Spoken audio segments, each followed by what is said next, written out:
asked, what else can we do to level the playing field for women? There's really only one answer. Men need to get pregnant. Dr. Robinson, I noticed in your written testimony, you said that you use she, her pronouns. You're a medical doctor. What's a woman? It's important for you to understand why I said I use she, her pronouns. Well, I understand that there are people. I was explaining why I'm asking the question, but I'd just like to get an answer to the question. What's a woman? I think it's important that we educate people like you about why we're doing the things that we do. And so the reason that I use she and her pronouns is because I understand that there are people who become pregnant that may not identify that way. And I think it is discriminatory to speak to people or to call them in such a way as they desire not to be called. Thanks for that So explanation. it's important that we respect each individual person. Are you going to answer my question? Can you answer the question, what's a woman? I'm a woman. And I will ask you, which pronouns do you use? Can you If you provide... tell me that you use she and her pronouns, that... I'm going to answer you. I'm going to call you Mr. Bishop. I'm going to respect you for how you want me to address you.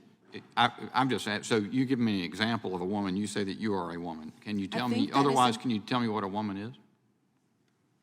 Yes, I'm telling you, I'm a woman. Is that as comprehensive a definition as you can give me? That's as comprehensive as a definition as I will give you today. See if I can go to Ms. Arambide. Is that a pretty close approximation of the pronunciation? Arambide. Arambide? Okay. What do you say a woman is? I believe that everyone can identify for themselves. Okay. Do you believe then that men can become pregnant and have abortions? Yes. This is my husband, Miles, and he's pregnant. Popped, the masculine version of pregnant. We're having a baby. Mr. Secretary, what is a transgender child? A child in America is a child in America, and I hope you and I can love that child just as much as we Can you love our own define what a children. transgender child is? That's a child in America, and it's an American citizen child who needs the services and love just the way any other child does. Mr. Secretary, I want to turn to a different document. Your office released this gender-affirming care is trauma-informed care. In this document, you clearly state that gender-affirming care includes puberty blockers, hormones, and surgeries for minor children. You go on to assure parents that there is no scientifically sound reason to doubt hormones and surgeries are helpful to minor children. You also discuss this in a document that the potential for removing children from their parents is on the table if they're not providing gender-affirming care. Mr. Secretary, do you think that parents who believe in two genders only should have their children removed from them? Mr. Secretary, you can answer or respond in writing. Her time has expired. I can respond very quickly. Congresswoman, I believe in supporting and protecting transgender youth. I believe that they, along with their parents and their caregivers, will make the best decisions. And I would really urge that politicians like you stay out of their business. I would urge that children get to stay with their parents. The woman's time has expired. The committee Mr. Chairman, may I please have unanimous? No, you can't. No, you may not. We're on a very tight time frame, and there are enter votes this into being the called. congressional record. You may. Oh, yes. You Thank you, sir. without objection, you may do that. All right. The committee will be in recess. Please hurry back after the second vote. The Western nations, i.e., the United States, Canada, Mexico, Great Britain, and various others have really gone out of their way to try to normalize and legitimize homosexuality. To some people, this may seem like it came out of nowhere. But if you're really awake, if you're truly paying attention, this is an issue that has always been here. It's always been at the forefront because in reality, the social media construct was simply a more effective way to get this type of behavior and these type of people more into the public eye. The fact now is they've been in the public eye for so long that what they want to do now is give them a place of esteem, a place of intelligence, to have them revered as those who are learned people, people who have achieved more, people who were wise, that they know more about life and reality and truth, which is why you see them on literally every television show, every film. That's why they have things like, they say talk about stuff like the gay mafia, specifically in America, and the gay capital of the world, of the entire world, is a place called California, which I don't advise anybody to go to ever for any reason. This system, this society, has gone out of its way to legitimize and epitomize homosexuality in an attempt to destroy men, because in reality, biblically, only a man or men have ever historically fought against this type of system and destroyed it. Aside from scripture, biblical scripture, where the Most High himself intervened and literally launched fireballs from the heavens to destroy entire cities, to take out complete nations. And then on top of that, the whole drowning of the world to get rid of this specific type of behavior that we're seeing now in literally every facet of culture. It's on every TV show, and thus it's on every mind. This is a viral photo of a black woman standing nude in the middle of the streets of New York City with the words, the powerful words, "Stop killing us," painted all over her body. It's been shared over tens of thousands of times on social media. This woman, brave, bold, unapologetic, is me. She is the manifestation of a nerdy little black theater kid being bullied for being too girly. Wait a minute. You're so pretty. No way. Are you serious? It may or may not seem like it, but yes, I am a proud trans woman. Everyone's talking about it. It was a quiet night in Munich. The people moving along the streets in the heart of the city were grim. They walked heads down, hands deep in the pockets of their frayed coats. All around, the spirit of defeat hung like a pall in the evening air. It was etched on the faces of the out-of-work soldiers on every street corner and in every cafe.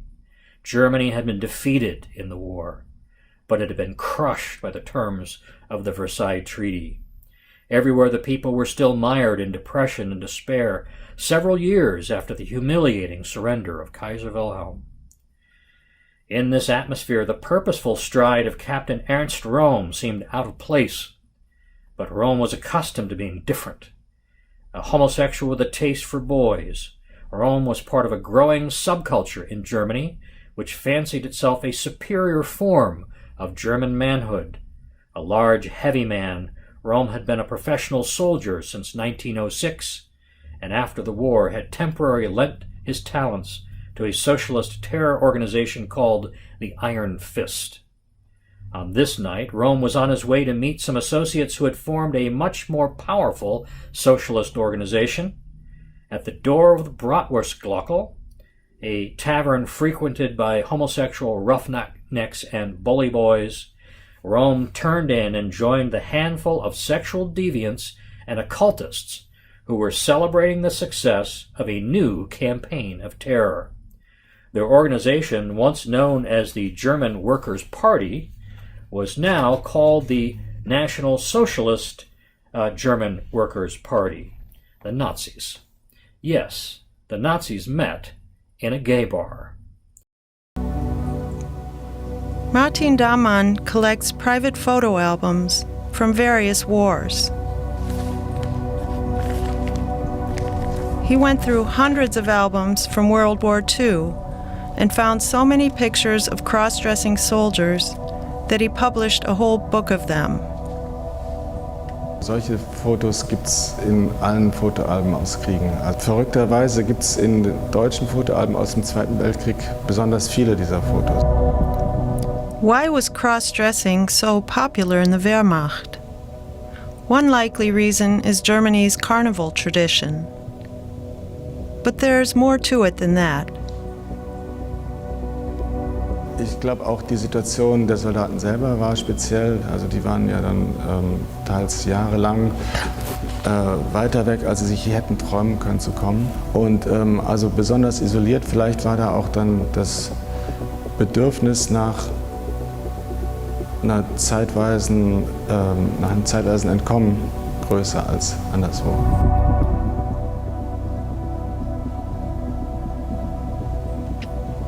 What do the pictures reveal about sexuality in the Wehrmacht? Thanks, Mr. Speaker. My questions to the Prime Minister. I refer to his earlier answers where he has defended his industry minister, describing One Nation as more sophisticated. One Nation in Western Australia has now said the gay community across the world has developed a covert mind control program to campaign for marriage equality, and I quote, using many of the strategies developed by the Soviets and then the Nazis, end quote. Does the Prime Minister stand by his earlier answers? How long can the Turnbull government continue to make excuses for One Nation? The member for Deakin is warned. The minister.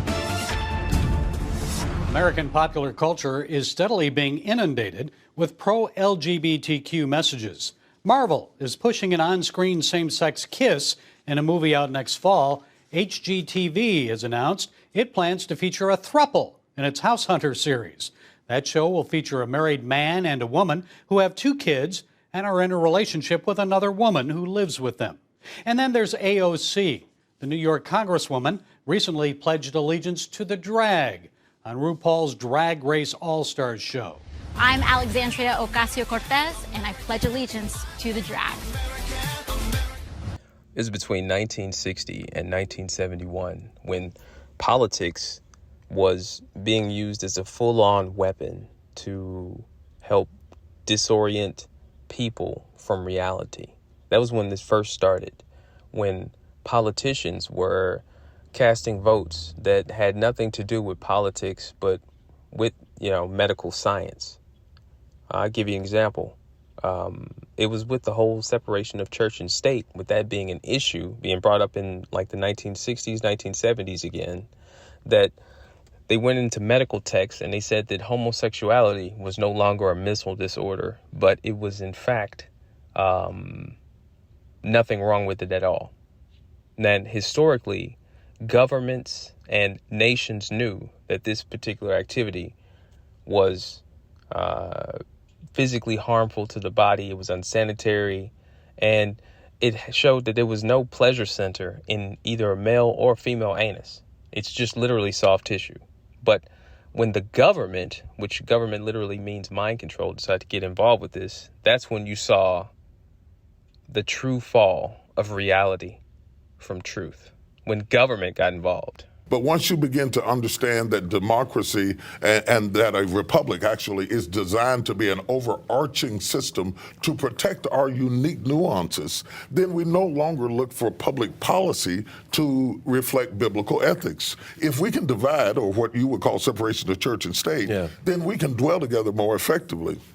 Because atheists, agnostics, Jews, all types of people, Muslims pay into the government then cannot reflect one particular view over another just because we are the dominant group of religious people in the country, because those numbers are changing every day. We need a neutralized government that protects our right to disagree with one another and agree with one another.